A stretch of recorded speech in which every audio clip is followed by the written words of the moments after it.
on this episode of Jeff Does Vegas. If I had to pick one city that we get more people asking about, because you can make a list of the most haunted cities in the U.S. and every single list will be different. You got Gettysburg on there, you have Salem, of course, Charleston, and everyone is different for a different reason. But one that is specifically, I guess you could say, haunted, but also has that, okay, this is Sin City and everybody knows who these people are. It's not just, nothing against a Civil War Confederate soldier, but people can actually, these places are recognizable nationwide, even worldwide. Las Vegas. It's more than just a city. It's a feeling. It's that feeling of excitement when you spot the lights of the strip out the airplane window. It's that feeling of awe as you stroll down the boulevard, taking in the sights and sounds. And it's that feeling of satisfaction knowing that you're in the greatest city in the world. Over 42 million people from around the world share that feeling every year. And I'm one of them. Taking you to the world-famous Vegas Strip and beyond, my name is Jeff, and this is Jeff Does Vegas. Hey there, and welcome to a special bonus episode of Jeff Does Vegas. Before we get going for this episode of the podcast, I want to take a moment to thank my guest from the last episode, Dennis Blair. Dennis is a Vegas-based comedian and musician who, over the course of his almost 40-year-long career, has had the opportunity to work alongside some of the biggest names in comedy and music. We chatted about the time he spent with Rodney Dangerfield, touring with Joan Rivers, and the 18 years he spent as George Carlin's opening act both in Vegas and all across the United States. If you haven't listened as of yet, jump into the archives at jeffdoesvegas.com or search out episode number 131, my special guest, Dennis Blair, on Apple Podcasts, Spotify, or wherever you get your podcasts. Okay, here we go. On to the show.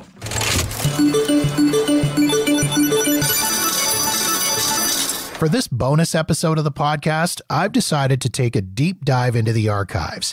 And being that it's Halloween, I thought it might be fun to reshare something spooky. And it all begins with a simple question. Do you believe in ghosts? With Las Vegas's somewhat shady past and tales of tragedy, it should come as no surprise that Sin City has more than its fair share of creepiness floating around. A quick Google search will reveal multiple spots both on and off the strip that are believed to be haunted by the spirits of the infamous, the famous, and the not-so-famous. Josef Kruger is a project manager for U.S. Ghost Adventures, the company behind Las Vegas Ghost Tours. Way back on episode number 41 of the podcast, Josef joined me to chat about some of the creepiest and strangest stories of Las Vegas spooks and spectres. Which hotel was ravaged by a fire that killed 85 of its guests, some of whom haven't checked out yet? What resort is believed to be haunted by its infamous gangster former owner? And where in Vegas can you go to hang out with a murdered rap superstar? You're about to find out the answers to these questions and many more. Please enjoy this podcast flashback and my conversation with Josef Kruger of Las Vegas Ghost Tours.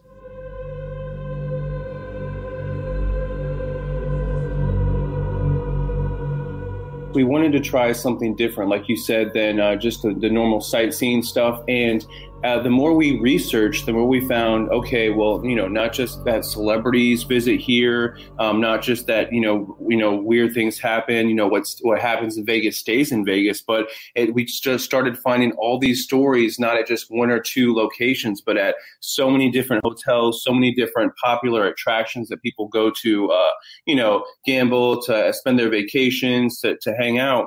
And we started, noticing a trend of, not only, do they have a lot of historical background behind them, but there's some really crazy stuff that happened, number one. And number two, because of that crazy stuff, now we get all these reports of, okay, there's a lot of paranormal activity going, in a lot of these places. So we try to focus on, of course, giving the history of the location so people know that, okay, this is a real thing. Like these things actually happen here. People died or committed suicide or were murdered or whatever happened at that place. And then we say, all right, we go with, okay, and now what has that caused to happen at this specific location? What's the activity that people see? Is it, just do they feel it? Do they see it? Do they hear it? Is it a combination of all of it? So as we started doing all this research, we thought, hey, we can put together a really good tour, a ghost tour, and a route where people can not just go to one location, but go to multiple locations and hear the history, some little bit of mystery, and some really good stories of ghost sightings and ghost hauntings, and maybe hopefully experience something for themselves. And let's talk about the guides on this tour. I mean, that's got to be one of the most fun gigs in Las Vegas. Yeah, definitely. We have a lot of people trying to, it is definitely one of the tourism hubs of the country and of the world. So we have a lot of people trying to get in there, but we really try to focus on quality. So what we do is we have the script, we have the stories that we've researched with the interviews that we've done, and we have the route, and we give them a trial period to learn this script, to go out there and walk the route, to actually be at the locations. And of course, we only use locals who have been there for a long time, who actually know a lot of these stories, who actually contribute to some of the scripts instead of the ghost sightings. So right now, we have a few guides operating, especially during Halloween, but one of our two best guides right now are Kelly Lutzker and Daniela Tomic. And they go on these tours and people think, okay, you know what, they're going to be pointing at windows and saying, oh, you might see an orb or a flash of light, but they actually have to know over 40 pages of material of the history, the background, the ghost sightings, and they make it's almost like a Broadway performance, and the people really, really get into it. And the guides are everything. Without the guides, we would have nothing. So they really love their job, and we have some really high retention because, they're basically walking down the streets of Vegas every night, 7 days a week, showing people their city, and of course that unique twist of, hey, you might not know, but there's some crazier stuff that happens here than people think. You guys are not messing around with this stuff. This is not amateur hour by any stretch of the imagination, is it? No, not at all. Like I said, we've gone on to other tours, and we've done research, and we've checked places out. But that's what I think we try to set our tours apart, is that the authenticity, the research, the interviews that we do, eyewitness accounts, and if we ever get more information or we hear of another sighting, we'll go in and try to investigate it and see, hey, is that something we want to add to our tour? Is that something that's reliable? Because part of it is going to be subjective. We have skeptics and we have believers, and we ask that on the tour. We say, okay, who here actually believes in ghosts? Who's actually feels like they've actually had an experience, and who are the skeptics? And okay, well, everybody, it's your choice to decide for yourselves. But we, a lot of times we have people reach out and say, well, you'll never believe what happened on the tour. Or after I went on your tour, I went home and I found out that someone got murdered in my house, and this is so cool, and my house is haunted. People really get into this, whether they're believers or skeptics. That's so awesome. Let's talk a little bit about the tours. You guys do have two different types of tours, correct? That's correct. The basic one that we have, and for Vegas, and we're going to be branching out some more, but the basic one we have is we just call it a regular tour. We go to up to eight different locations in a small, radius, because it's a walking tour. And we have headsets for people to listen to, because Vegas is a loud city. We go to several hotels, different spots, and we can go over those locations if you want. I can give you the list of locations. And then we have what's called an extended bonus tour, where it's like an extension that you can add on for a few more locations. Now, what we like to throw in there as a twist is you can actually rent ghost equipment if you choose. And we're starting a ghost hunt where basically, so on the regular tour, people can rent an EMF detector. They have an EVP recorder. They can, try to catch stuff on audio, which we can analyze later. We, of course, encourage pictures. We have our own, camera. We try to take pictures, but we really try to get the guests involved. But on the ghost hunt, which we're developing right now, which is in addition to the regular and the extended tour, everybody gets an EMF detector. We have the EVP recording, and we have what's called a spirit box. A lot of people might not have heard of it, but basically it scans radio frequencies, and when there's a connection made, basically it stops on that radio station after you ask certain questions, and it gives a response. And you can't control it, but a lot of it is clear. For example, you might say, okay, did someone die here recently? And it'll be buzzing through the radio stations, and stop and say yes, yes, yes, over and over. How many people? 3, 3, 3. Or what's even creepier is when you say, okay, are you okay with us communicating with you guys, with you here tonight? No, leave, leave, leave. So whether you believe it or not, it's some really strange stuff happens. So here's a question that I'll just toss in as my own little follow-up to that. Do you guys provide spare pairs of pants for people? Because I'm not going to lie to you. If I was standing there and that happened, I'd be instant poop right there. That's how that's happening. We've joked about, honestly, that's a funny question because we've joked about, having like a bag of diapers as a joke and say, okay, for anyone, who does that. Or I've actually, done tours. I'm a licensed tour guide myself. So I've, done tours in different cities, and I'll say, okay, just so you guys know, we usually lose about 1 or 2 people by the end of the tour, but no worries. Sometimes they turn up, but I stopped making that joke because people would take me seriously. And so we want to give them a shocking, spooky, creepy experience, but we don't want to scare them completely, so they leave the tour and never come back, Right. Now, you mentioned touring around to 8 locations, and we'll get into some of those a little bit later on and some of the details. But I guess the question that I would like to ask here is, do you guys ever get any kind of pushback from the properties that you go to or the places you go to? I mean, if you're going into a specific hotel and touring through a group of people and going, this place is haunted and people died here and do any of these places get a little, maybe you shouldn't be here kind of thing with you guys? Yeah, absolutely. And the good thing about Vegas is that people want to make money. These hotels want to make money. And if there's a way we can spin it into it's an attraction. For example, when they started doing nuclear testing back in the 30s and 40s, people thought Vegas was going to completely shut down and no one was going to come back. And instead, the tourism industry said, hey, guess what? Let's go ahead and market this as, you'll never believe they actually, tested nuclear bombs here, and come see the site of, the first A-bomb that blew up and see the ghost towns that they built for these, et cetera, et cetera. So yes, we'll have some places that when we tell people what happened there and we'll say, oh, are you actually staying at the hotel? Oh, maybe you want to switch. Obviously, they're not going to like that. But for the most part, it brings people into their business at the bars in the hotel lobby to drink before or after the tour. I'd say a good majority of people actually find it more interesting rather than scary. And it's also almost makes them think, okay, now Vegas just became that much cooler. But yes, we do have, some relationships that we can't actually go all the way into the buildings, all the way where we want to go, or the hotels or that kind of stuff because of that. And that's just, they don't want to lose business. They don't want to have a really bad reputation. But if the whole point of this is that we're teaching people the history of these locations. And, once we convince the owners or that, it's just, hey, these people are going to find this out on their own anyway. And honestly, good publicity is publicity, good or bad. That's what I've been accustomed to in marketing. If you can get someone to pay attention, you can spin it your way. Have you ever had any celebrities join you guys on your tours? So now that's a good question. We've only been in operation a couple years, and as far as I know, we haven't had any big celebrities.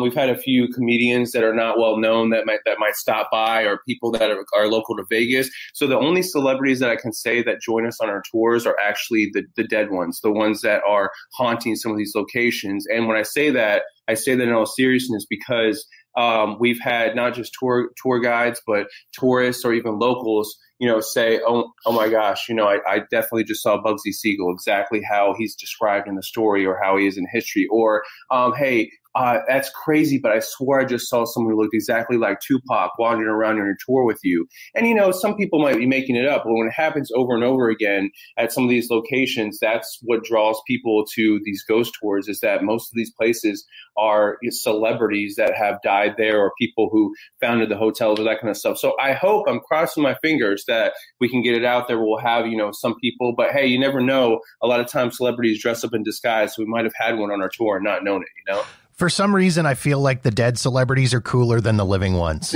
Right, exactly. Yeah, someone with a scarf and glasses, who might not even tell us that they're there, versus someone who's like, okay, you can definitely tell that this person is maybe not where they belong. I think I'd rather have a dead celebrity on a ghost tour than a live one, but I'll take either one, honestly. That's so cool. Well, Josef, I do want to talk about the some of the locations that you guys visit and some of the specifically haunted spots in Las Vegas. I mean, Vegas has this, the reputation of Sin City pretty much, forever. And of course, with the mob and some of the shady goings ons, it's pretty ripe for haunting, isn't it? 100%. If I had to pick one city that we get more people asking about, okay, because you can make a list of the most haunted cities in the U.S. and every single list will be different. You got Gettysburg on there, you have Salem, of course, Charleston, and everyone is different for a different reason. But one that is specifically, I guess you could say, haunted, but also has that, okay, this is Sin City and everybody knows who these people are. It's not just, nothing against a Civil War Confederate soldier, but people can actually, these places are recognizable nationwide, even worldwide. So when people, know the hotels and locations, but then they happen there, they're like, okay, like I said, it just takes it to another level. Well, let's talk about some of these specific spots in Las Vegas. I've got a list of ones that I kind of want to go over. And let's start with one of my favorite hotels on the Vegas Strip. I'm a regular there. I stay there on a pretty regular basis. Now I'm questioning that decision. Let's talk about Bally's. Oh, Bally's. Okay. So can I ask you a question? Is there a reason why that's one of your favorite places? I've always been a fan of the location. It's, right in mid-strip, dead center, all the action, close to everything, always get reasonable rates. But I'm starting to think maybe there's a reason I'm getting those reasonable rates. Right. Well, there really might be. What we like to talk about Bally's, Las Vegas, is almost like an old Vegas charm with modern amenities, So, of course, it's right there on the Strip. It's dead center. Used to be where the MGM Grand Hotel stood. And, whether you know the history or not, it's definitely an iconic spot. But once you hear not just what happened at this location, but the fact that they still use, of course, like the same area to house guests, and they still bring people through the same places where many, many people died. Like you said, it can either, make you get some cut rate amenities and rooms, or it could just drive everyone away, depending on who you are. So I don't know if you know what the biggest thing that happened and it's not just in Las Vegas, but many people say in Nevada's history is the fire of 1980. Right. If you've stayed there in Las Vegas and you've been there, a lot of people know a little bit of the story. But basically, it's November of 1980. Fire breaks out and it engulfs the entire hotel's towers and casino. And it injured 700 guests, employees, and firefighters, but actually killed over 80 people, 87 to be exact. And what's sad is that, when we're doing our research, that the original MGM, they decided not to install a fire alarm system that probably would have saved a lot of those people. So you have 87 people whose lives were worth about $192,000 that the system would have cost. And of course, for Vegas, that's not a huge number. Mm-hmm. So it's sad, but the tower, one of the original towers, is where that still operates today, and 61 of the 87 deaths actually occurred there, and that's where most of the hauntings actually take place.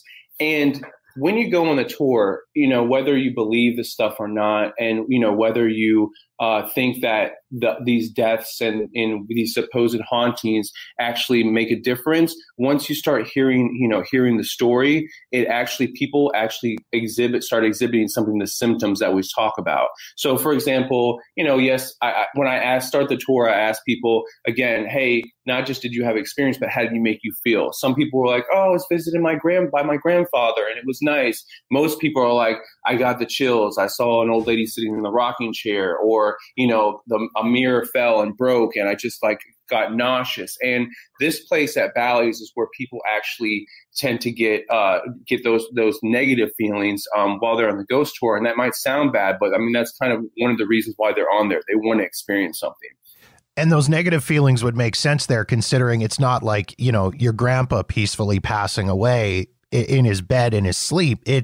That's 87 people dying in sheer terror.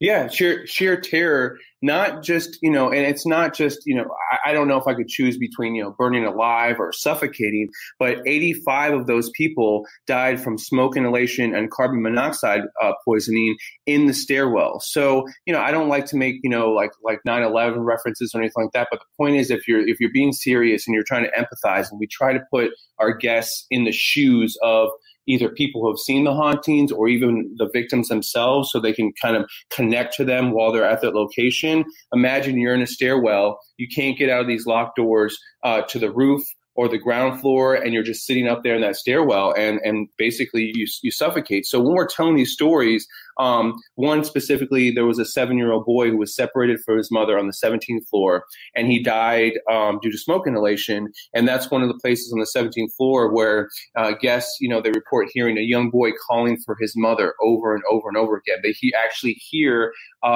multiple, especially people who are sensitive to what they call it clairaudient, which is they're sensitive to noises that might be paranormal. They hear multiple people screaming.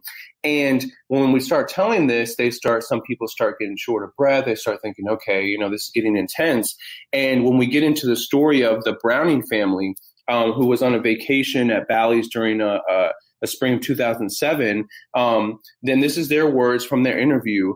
They rented a suite on the 21st floor, and their 11-year-old daughter, Emily, had her private room. And you can still go see this room there where this happened. So they went traveling all day, and they finally went to bed really quickly. Everyone who's on vacation knows sometimes you just get pooped and you pass out. Well, they woke up at 3 o'clock in the morning, and they didn't even hear screams coming from the next room. They heard, it was almost like muffled cries. And when they went in there, their daughter, Emily, was literally hyperventilating and couldn't breathe in her bed.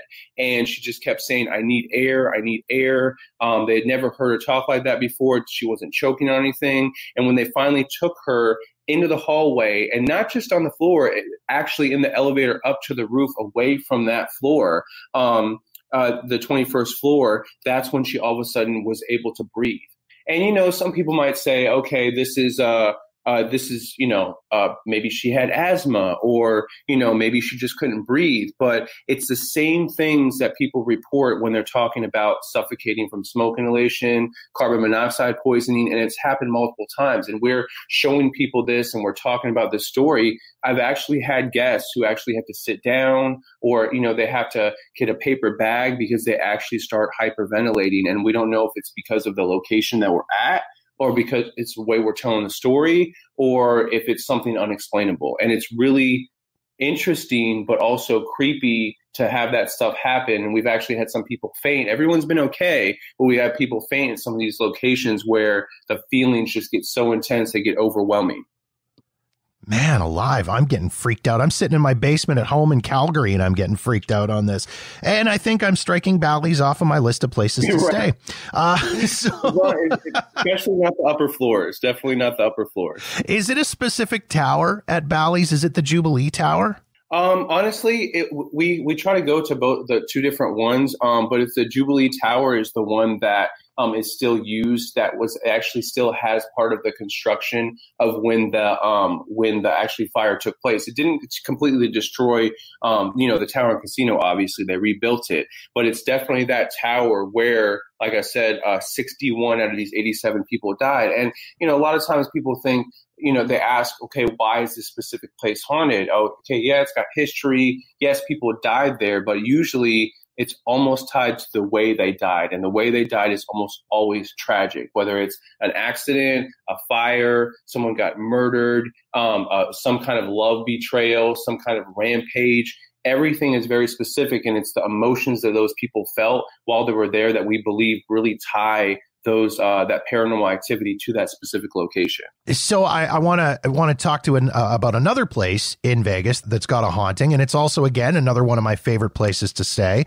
the Flamingo. Same reason, I get good rates there. It's a great location. It's a great property. The people are amazing. But of course, the Flamingo, anybody that knows the way back history of the Flamingo, it's got some shady ties in the background.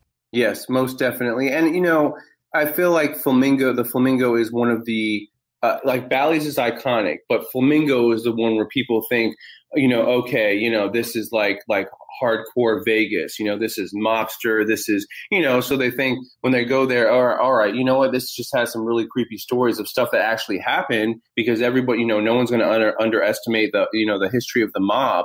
But, when they hear the name Bugsy Siegel and they talk about the Flamingo, it's like easily one of the guests' favorite places. And honestly, even after telling the story, and you find out what happened there, this is one of those places that people actually love it even more, because of, like I said, the Italian mafia and, Murder Incorporated and all the history that he had with Virginia Hill, who he, ended up naming the Flamingo after. And you have this relationship between Bugsy and Virginia that is it's like fire and ice, not to be cliche, but, they have some really good times, and then they have some horrible times. People witness them like fighting all the time, this horrible, and also because this is one of the cases where you have a female who actually had a high ranking in the mob. It wasn't just some guy and his girlfriend. It was two cutthroat, cold-hearted people who fell in love with each other, but ended tragically. Honestly, Virginia really thought that it was a bad influence. The Flamingo was a bad influence on Bugsy. Like she said, he was a completely different person when he wasn't there. So maybe you already have, even back then, this location that is making people do things that they wouldn't normally do, or pushing them a little bit over the edge. You know what I'm saying? Yeah. Yeah. Well, and it's interesting too. I mean, the Flamingo, they don't necessarily, really go out of their way to promote the mob history, right? I mean, other than I think they still have Bugsy's showroom in there. And then there's a very small little, dedicated to the memory of Bugsy Siegel plaque in the gardens. But that's really it. They don't, like I say, they don't necessarily go out of their way to really promote that mob connection. And I guess part of that is the story is Bugsy Siegel still haunts the Flamingo. Yes, 100%. And, like I said, if it was, and I'm not an owner, I don't own a hotel, obviously. I'm not saying I wouldn't still be doing tours if I did own a hotel, but I don't own a hotel. But if I did, I think I would milk it, because you have this iconic mobster. Yes, he still haunts the place, but every single person who goes on the tour doesn't just want to hear the stories. They want to see something. They want to say, oh, hey, when they get home, guess who I saw? I saw Bugsy Siegel at the Flamingo. It was crazy. Or I thought I saw him, or I heard him, and, they want to talk about that. So I'm surprised that they don't have their own specific tour, because a lot of locations in different cities, they will like, hey, this place is haunted. We're going to do our own specific tour. And those are some really good tours that go into, one specific location in and out and focus all their entire story on that location. Very, very cool stuff. I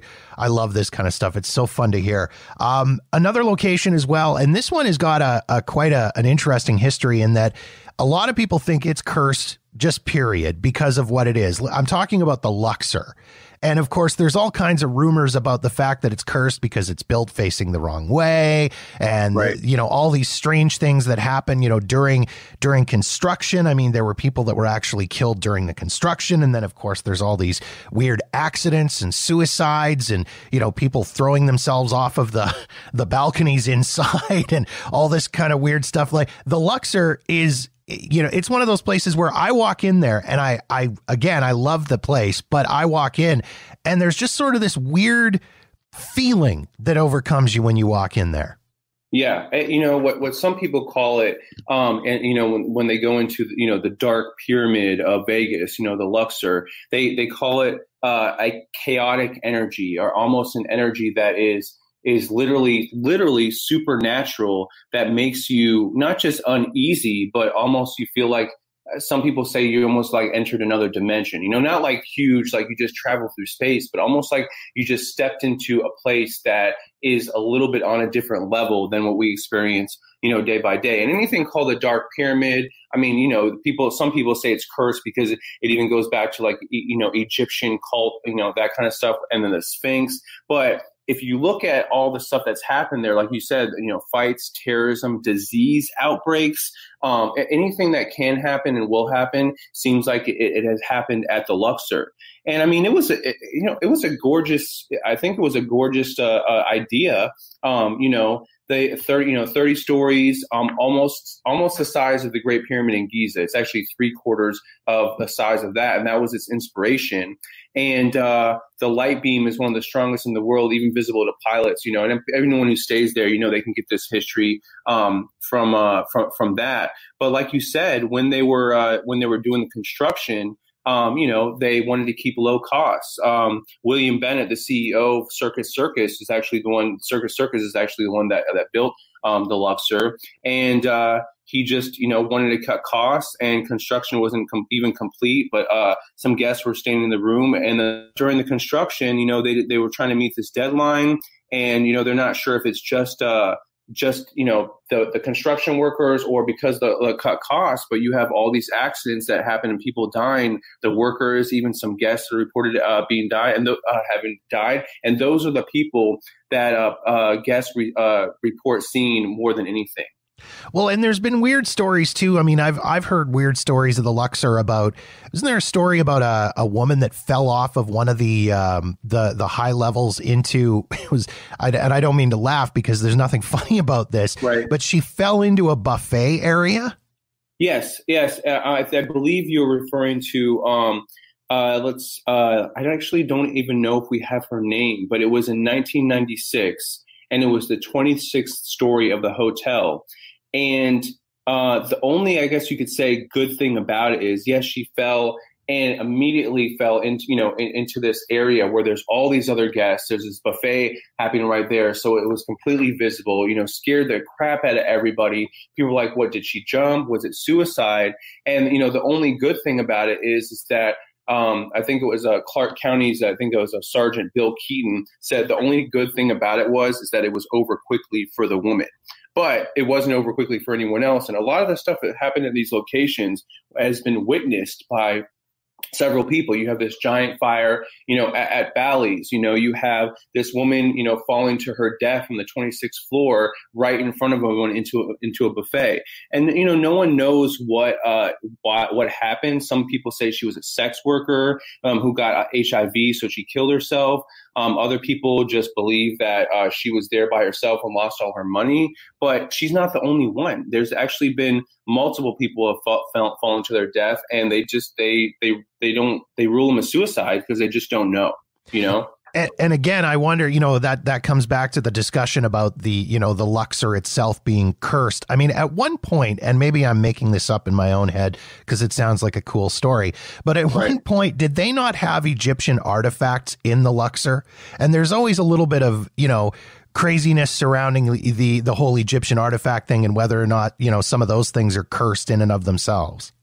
Well, and see, the thing about that is it's reported, right, that they imported ancient Egyptian artifacts from its King Tut replica display. So even though they wanted to keep it under wraps because, this is cultural stuff and, are they really going to use it to promote a hotel and put a Sphinx in front, all that. So a lot of this stuff was replicas, but I have it on pretty good authority that they imported. Some of them were actually original stuff. They just didn't want it to be well known. They wanted to have it in there to have it, maybe a rumor of it and have people think, oh, wow, this is really, good looking Egyptian stuff with this Egyptian theme. And so, of course, that's why. I mean, you can go back and talk about all the people dying and what happened there, but going back thousands of years to all the things that might have happened during Egyptian history, 100%, we believe that some of the stuff there was imported, and that that and the shape of the pyramid, mystical properties, a dark energy. It kind of, for whatever reason, it makes me think of Stargate for some reason, even though that wasn't just Egyptians. But you have all this stuff, you bring all this stuff here for promotional purposes, and you don't respect the actual artifacts that came from these historical places. And a lot of times that's what happens with evil spirits, who knows who owned those artifacts? Who knows if they got it from someone's tomb? Some people even report that part of the property is built on top of a graveyard. And, we can't verify that, but it's still operational and it's still successful and people still go there, which is, interesting in itself. And like I said, iconic of Vegas. And I feel to a certain degree, too, that Luxor is they're tempting fate with their stuff, because they, of course, are also the home of the Titanic exhibit, which, I mean, I've been through a couple of times, and it's very, very cool. But I mean, that's, again, you know, you're tempting fate with, you know, potentially the spirits of people who died under, you know, not so great circumstances. Absolutely. And especially when it's, you know, places are haunted that have a single person die, or, you know, one person commit suicide. And, you know, we'll talk about some of that stuff farther on. But when you get into huge groups of like a whole culture, like Native Americans, some areas, in this case, Egyptians. And then you take and you add that, like you said, to the Titanic exhibit. I mean, one of the most, you know, worst events in American history. Add that to that. And then you add that it might be a burial ground on top of mobsters' victims. And then you add, you know, the whole way that they build the pyramid and they bring the artifacts in there. And then you add, you know, all the people who have died. It's almost like they're trying to create this big giant pile that is just waiting to explode. And I mean, ironically, there was actually even a bomb that broke out, not broke out, it was a homemade bomb in a coffee cup that a Luxor food employee had placed on top of his car, and he picked it up and it blew up. There was a homemade bomb in it, and he actually died from the shrapnel. So, you know, they found those men later, but it's one of the few places where multiple deaths happen in many different ways, and you add all the spiritual nature to that, and it's probably, I would say, the one place that I would not want to be for too long out of all the locations we talked about.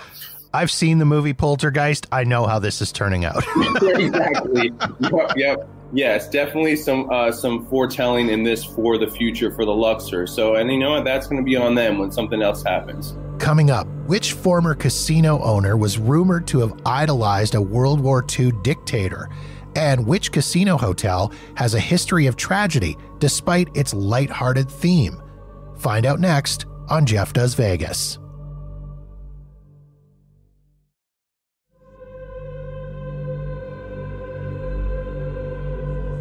Now, another place that I want to talk about, and this place is already nightmarish enough for me for numerous reasons, because, again, clowns freak me the hell right out.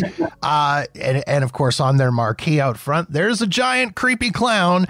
I'm talking about Circus Circus. And there's something about room 123 in Circus Circus. Right. And you know, and like I said, I mean, like we were talking about before, Circus Circus was like a corporation that built several different locations. But the one, you know, that obviously we're talking about right now is the Circus Circus Las Vegas. And what's funny is that they describe it as a unique family-friendly hotel casino. And then you get there, and I don't know how many people would, I mean, yes, people have clowns at birthday parties. People, you know, like a lot of people do like clowns. It just makes me think of it, you know? Exactly, yeah. It's that simple. And the guy who designed it was Jay Samo. He was the one who just 6 years before actually had conceived Caesar's Palace, which was a huge creation and people, you know, very successful and very iconic.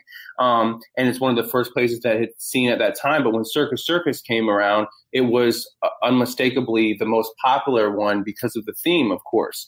And so I think, you know, that's where they like to put that clown in there because they're talking about the circus.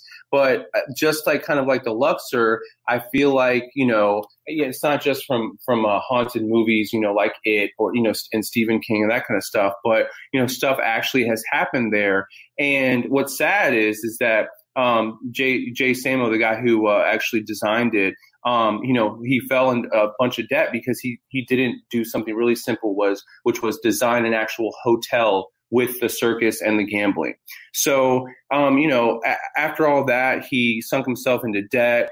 And, you know, he ended up being investigated because he had to borrow money from organized crime and investigated for tax fraud.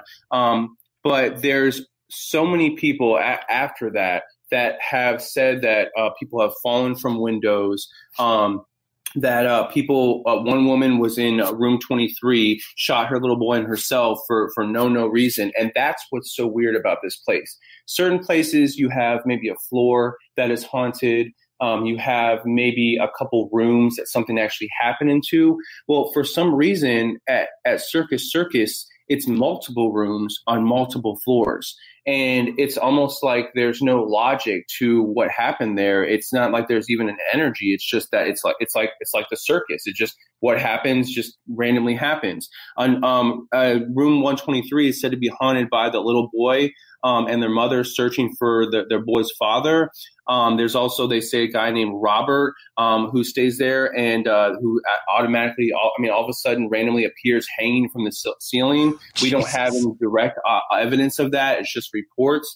Another one is in room 203 where people speak of like voices that kind of echo into the room and calling for help. And it starts out as a whisper. And if you don't respond, it gets louder and louder and louder.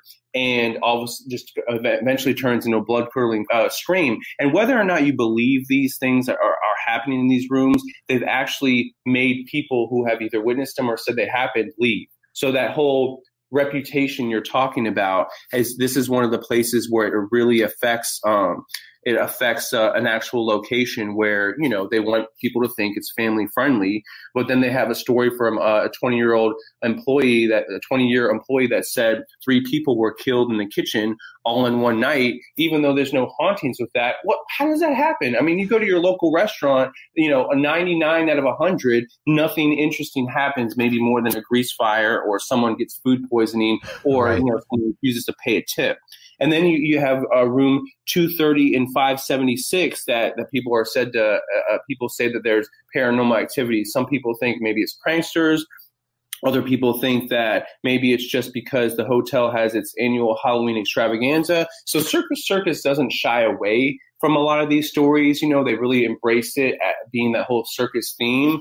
But I don't see how they can promote the whole family friendly thing when basically any room you go to on any floor, something crazy might happen. And Circus has been in the news recently, too, for a couple of incidents that they've had happen. There was somebody just recently that was murdered there. It was kind of a robbery gone wrong, as opposed to robberies going right, but a robbery gone wrong kind of situation, wasn't it? Yeah. And you know, of course, they probably they might want to keep some of that stuff under wraps, you know, but when you have it's a hotel, it's a casino. And there's actually many locations that have had that happen, you know, recently. But when you already have a reputation like Circus does, and then, you know, this guy shows up, you know, he tries to rob the place. And then, you know, like you said, robbery gone wrong and someone dies, you know, it makes people think just that much more of, okay, there's some kind of energy there that's not just making people die weirdly or having paranormal activity, but actually makes people do things that they don't want to do, you know. And there's other locations that we can get into and talk about that where, you know, people are fine, you know, once before they check into the hotel, and when they get into the hotel, they turn into a completely different person. And that, to me, there's no other description for weird or chaotic or dark energy than that. Well, what are some of those other locations then? Let's get into that right now here before we go to another separate location altogether. But what are some of those other spots where you've heard reports of that, where people, it's almost kind of like, you know, diving into the Stephen King world again, The Shining, you know, all work, no play makes Jack a dull boy. It's almost kind of like that, where people would just become a totally different person. What are some of those other spots? Yes, definitely. And, you know, I was hoping we get to those because you can go, you know, like I said, you can go on a tour, even our tour, and hit all these different locations, but you have to do it at least 2 or 3 times. And even then, you know, you're not going to get to all the places where all the crazy stuff happens in Vegas because there's just so much. And one of those places is Harrah's. And it opened as a holiday casino in 1973 and then was turned into Harrah's in 1992. And the owner, Shelby Williams, actually died at 66 from an aneurysm 6 months before the construction was finished. So for decades now, people report, especially the hotel staff, seeing this old man walk in the lobby, and he starts wandering around the main level, and he's like looking at little things of the design and construction. He's got a notepad, and they say, okay, they're like, sir, how can we help you? And he's like, I'm just glad to see it finished. And it's like, okay, all right. So they try to leave him alone. He walks around, can I help you, sir? I'm just glad to see it's finished. And whenever people get close to him, light bulbs flicker. People become like completely frightened. They've found hotel staff like kind of cowering, behind dressers and desks, and the room just completely turns dark and uninviting. But they always look up to see this 60-year-old man standing there with his notepad. And whenever he came in, the lights would go out, and it was almost like this completely different energy was there. Even though he seemed happy that the hotel was finished, it's almost like he wishes he was there, if that makes sense. And there's a lot of places, and this is also one of the locations where you have like a random tourist who was on her vacation for her birthday in Las Vegas, and she's just sitting at the casino, gambling, doing her thing in casino. And all of a sudden, there's one of these robberies gone wrong, and a security guard pulls his gun, Frank Willis, and he spots the two thieves. They start shooting each other, and this random woman, Heather, who everybody loved her so much they called her the Maui Rainbow, was randomly just hit in the head while she was gambling about 40 feet away. And what's unique about this is that when anyone ever goes to that area, even if they don't know what happened to her and what happened to Heather, they sit at any of those slot machines, they try to play, all of a sudden they become very, very anxious. Their anxiety level goes up. They start looking around. They start getting very paranoid. And it's almost like her ghost is there, making people, trying to warn them that, hey, you know what, something might not happen to you right now, but if I had been a little more paranoid, or if I had felt these feelings, then I might have done something about it, and something might happen to you because it's Vegas and it's because it's Harris. Now, the most interesting one, as far as the energy one, is the Cromwell. And I don't know if you've ever been over to the Cromwell on the Strip. Numerous times. It's been terrible to me at the slot machines. That explains why it's cursed to me. Well, I mean, there you go. It's not just bad luck, but it's almost ill will. And a lot of people thought it was doomed from the start. People were protesting it because the owner, it's named after Oliver Cromwell, who was responsible in the 1640s for the deaths of thousands of Irish Catholics. And so a lot of people, the people protested. People still protest it to this day. And it also sits on a foundation where a lot of hotels tried to make an impression, and every single one of them went bankrupt and closed after a few years. So bad luck right there. There's your bad luck at the slot machines. But every single time it happens, when it changes management, people say it just feels grimmer and more solemn. They said that they used to feel peace and relaxation. Now they leave feeling tired, anxious, depressed, and suicidal. And one guy that was able to be interviewed, Andrew Murphy, had the worst story about that out of anything I've ever heard. So basically, he goes to check in. He was working his butt off. He was stressed out, and he's like, you know what? I need a week off. So he gets a week off. He goes to check into the hotel. And he had just won some money at a different casino. And this is his exact words. I remember arriving at the hotel in a very cheery mood. I had a stressful job at the time, so a chance to enjoy some R&R had me in high spirits. The moment the bellboy opened the door to my room, I stepped in, and that's when I felt it. It washed over me like a wave, the misery, the blackness, my stomach started to hurt. I went over and just sat on the couch for hours, even though I had all these activities planned. Nothing seemed fun. What was the point in going out? I don't want anyone to see me. And so then basically, he just ordered room service for almost the entire time. And then it became like a cycle. He was angry at himself for ruining his vacation, and he was lethargic. He didn't even leave the the hotel for the last 3 days. And it followed him to back when he returned home after he checked out. And he missed work. He almost lost his job. He couldn't get out of bed. He said the dark gray cloud followed him everywhere. It was like a curse. And after 3 months, he finally started feeling better. And he doesn't understand why or how, but his exact words were, I know I will never go back to that hotel again, maybe not even Vegas. And employees who work there, they have a really low retention rate because employees they don't hold the job. They said it's not demanding more than any other job. There's just darkness and depression that weighed on them every day. You have head chefs that just don't show up for their shift. And they went to check on this one head chef. Supposedly, this one isn't completely verified, but they went to check on him 2 days later, and they said they found his door unlocked and he was lying on his kitchen floor with his wrist slit open.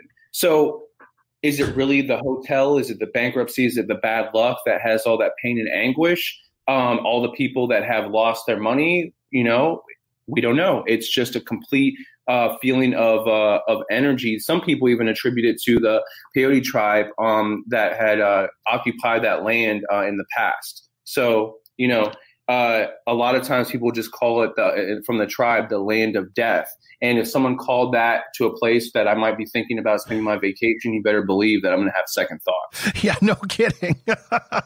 It's funny that you talk about the energy in that place because, different and coming back to the energy in different places. I mean, the chaotic energy in the Luxor makes perfect sense. I know exactly what you're talking about. You come in the front door and it's almost like overstimulation, and it's so open that the noise just carries and it's all over the place. And speaking about the Cromwell, the energy in there, it's just no matter what time of the day it is. And I get it, Vegas casinos, none of them have windows or anything like that, so you can't see outside. But no matter what time of the day you walk into the Cromwell in that casino, it's just dark.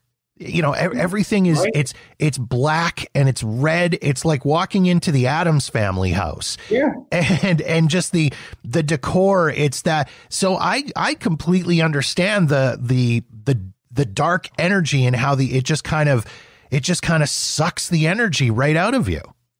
Right. And, you think that someone would have remarked on that and that, they might have thought, okay, yeah, we're trying to make people think it's, nighttime all the time, like Alaska, where you have 6 months of partying or, where you're going to have fun, whatever it is. But it's almost like instead of contrasting it, it just feeds into the dark energy that's already there. And, someone maybe want to get them a different interior designer because it's not helping the guests that stay there or people who might want to stay there. And then one other spot I do want to talk about as well.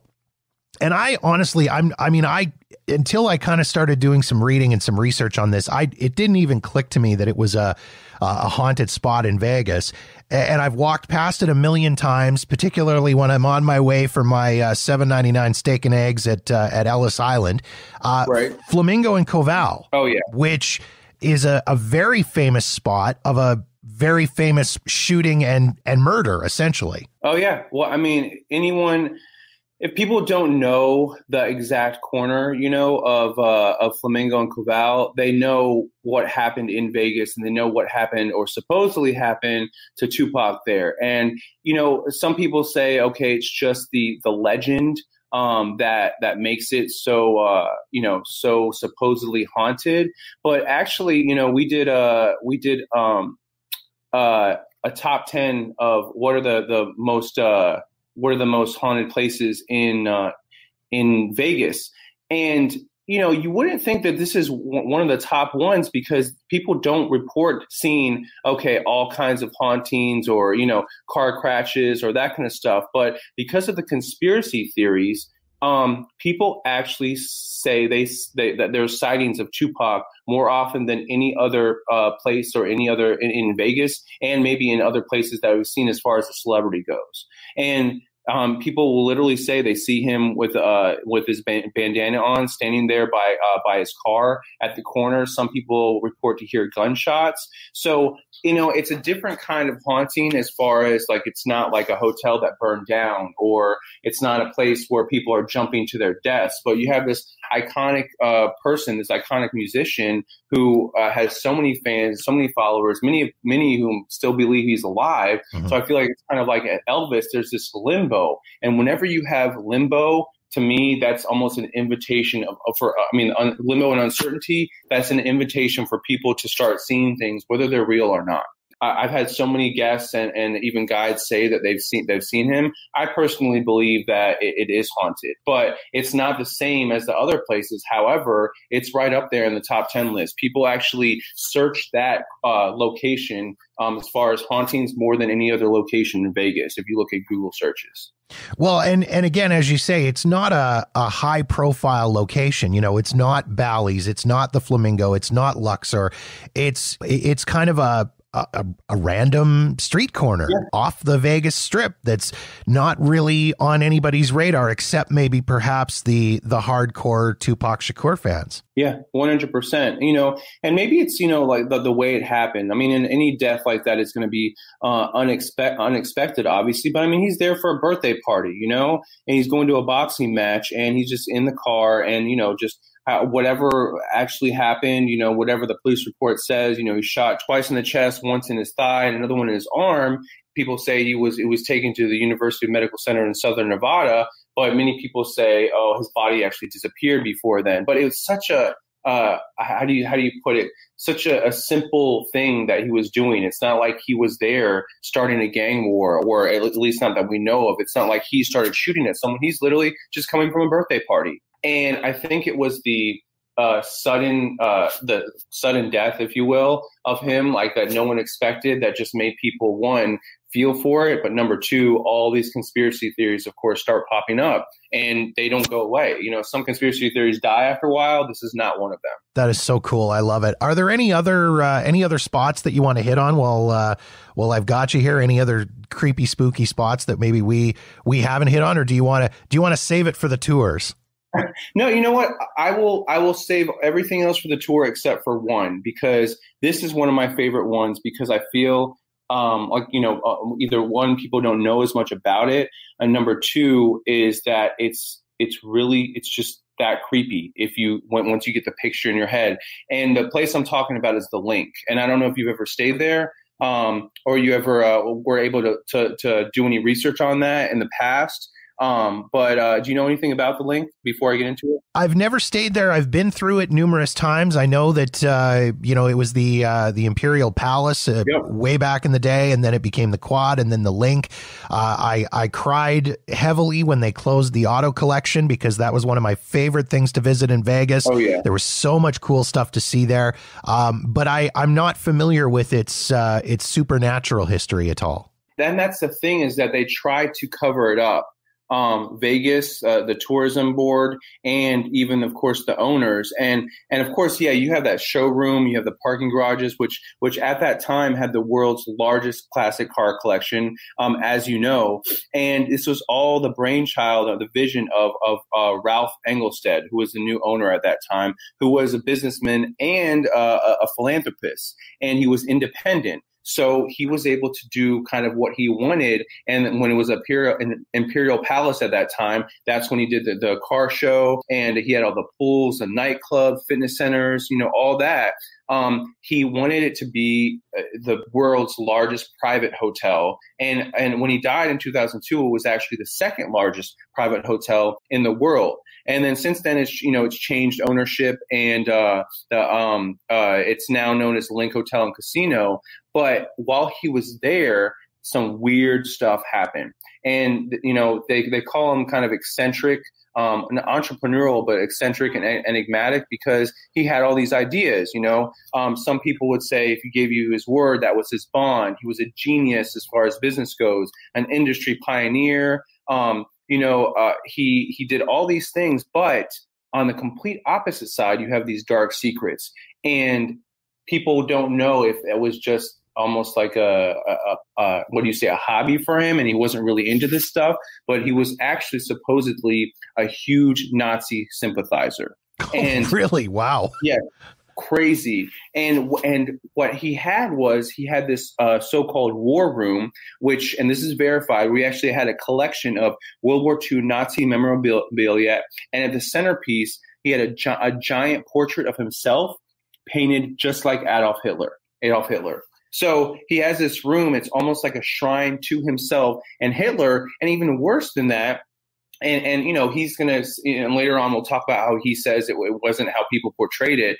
In 1986 and 1988, he actually had parties to celebrate Hitler's birthday, April 20th, with fellow Nazi sympathizers. They had T-shirts the bartenders had to wear reading Adolf Hitler, European Tour, 1939 to 45. Oh my God. Yeah, I'm not making this up. He actually made employees go to this because, he thought it was going to boost morale. Somehow in his twisted mind, he thought that. So these Führer bashes, as they were called, they had a cake that employees and one of them, the cakes was super huge. It had Hitler's name on it.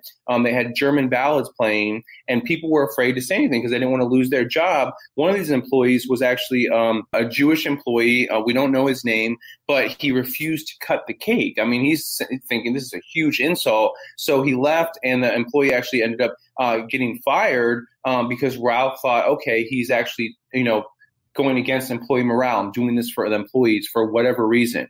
So corporate leaders and other people try to keep it secret. Some people found out about it. So the Nevada Gaming Board fined him $1.5 million for supposedly soiling the reputation of Vegas gaming industry. And that was like pocket change for him.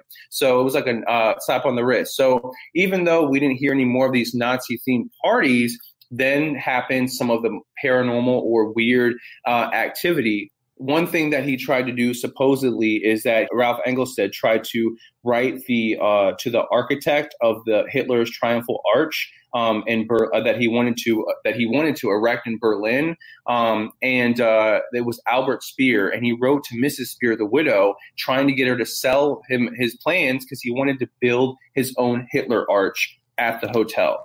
Jesus. And it just keeps going and going. And the weirdest thing was, if you know anything about Hitler, you know that he was a huge fan of the occult. So, he's, whether you watch, what do you call it, Captain America and Hydra, or the actual history where he really was into the occult, people also say Engelstad was too, because Hitler was his idol. So a former manager at the Imperial Palace in the 1980s, again, wanted to remain anonymous. He was making his rounds, and he heard soft chanting and drums beating from behind the door of the war room. So he goes to the door, he listens for a minute, and he opens the door, and it got really loud, of course, and he saw a group of 7 men gathered in a circle, all wearing cloaks and wearing masks. And in the center of them, supposedly, was an altar of a Nazi uniform and a hat. And they were all chanting, not German. It was like a different language, like maybe something from a cult, maybe an ancient language. And the manager says, he swears on everything, that he saw the uniform start to move and slowly rise into the air as if an invisible body had filled the clothing. And of course, at that moment, he freaks out, runs away down the hall, and he quits the next day. And when some occultist researchers heard what he described after, finding him and interviewing him, they said it was really, really similar to a seance ritual in which a group, gathers to communicate with the dead. However, they didn't just think with the uniform in there, it wasn't just a seance, but it almost seemed like they were actually trying to resurrect someone, most likely Hitler. And Engelstad's fascination with the Third Reich and that Hitler had been interested in the cult makes people think they really wanted to try to raise Hitler from the dead and usher in a whole new era of Nazi supremacy. So I love this story, even though it creeps the heck out of me. No kidding. Wow. Yeah, and a lot of people don't know that. And I just think that is one of the coolest stories where people find out something about not just the location, but someone who was there and some really crazy stuff that happened behind closed doors. Because who knows how much of this stuff happened that didn't get out. Luckily, someone was able to tell the story, whether it's 100% true or not. And I mean, I just eat it up. That's just amazing. That's an incredible story. That's wow. I'm blown away by that. Just absolutely blown away by that. Yeah. Again, you mentioned we'll save the rest of it for the tours, because I think this has definitely made me want to, I got a trip coming up in December.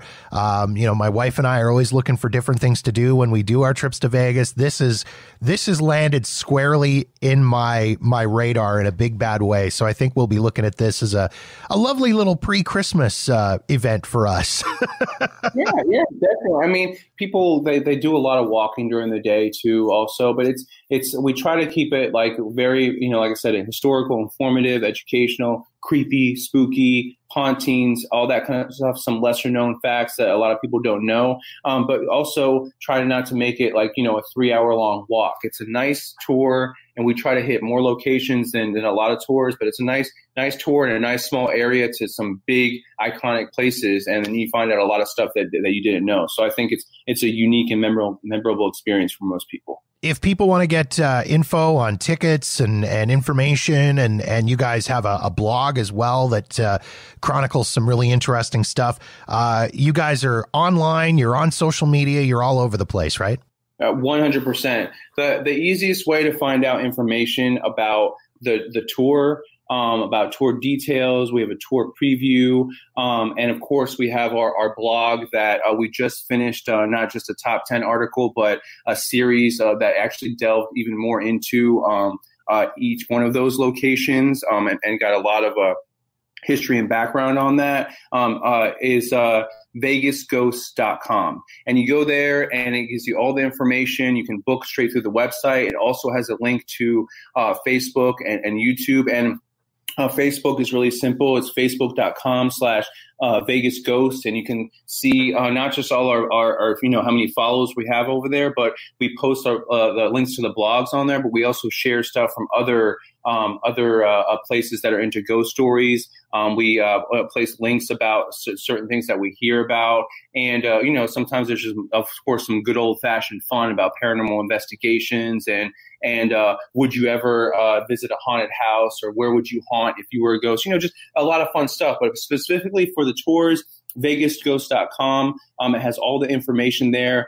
You can also get our contact information on there and join our newsletter, contact@vegasghost.com. I'm always here to reply to any email questions, whether it's about the tour or whether it's, like you, Jeff, and you have questions about some of these locations without trying to spoil it too much, of course. I'm happy to answer any questions. And we get a lot of pictures also from people who think they've caught stuff on their camera, or even stories of them, feeling like they've been haunted or experienced the supernatural on there. And that's another way to actually get those pictures to us so we can put it on our Facebook, that kind of stuff. But I just want to say one more thing that what I think, and I know I told you this before, what sets our tours apart is that we have some of the best guides in the country who really put a lot of time and effort into learning the stories, learning the history, practicing it, presenting it, spending their time sometimes, after a full-time job during the day, going out at night and hanging out with locals and tourists and giving them all this information that maybe some of it they know, a lot of it they don't,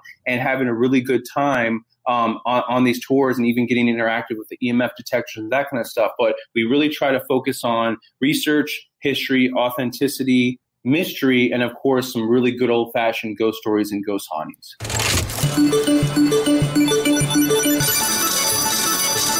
If you're after more information about Las Vegas ghost tours and want to book yourself on an upcoming tour, you can visit their website at vegasghosts.com. You can also follow U.S. Ghost Adventures on Twitter, Facebook, and Instagram.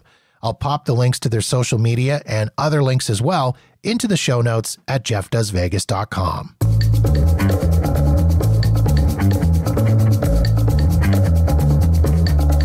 And that wraps up another episode of Jeff Does Vegas. If you've got feedback on this episode of the show, or any other episode for that matter, or you've got suggestions and ideas for topics you'd like me to cover on the podcast, please feel free to reach out to me via Facebook, Twitter, or Instagram at Jeff Does Vegas, or drop me an email directly at jeff@jeffdoesvegas.com. In the meantime, thank you so much for checking out the show. Be sure to follow us wherever you get your podcasts so you'll know the moment new episodes are available. And don't forget to visit jeffdoesvegas.com for past episodes and show notes. My name is Jeff, and this has been Jeff Does Vegas, a Walker New Media production.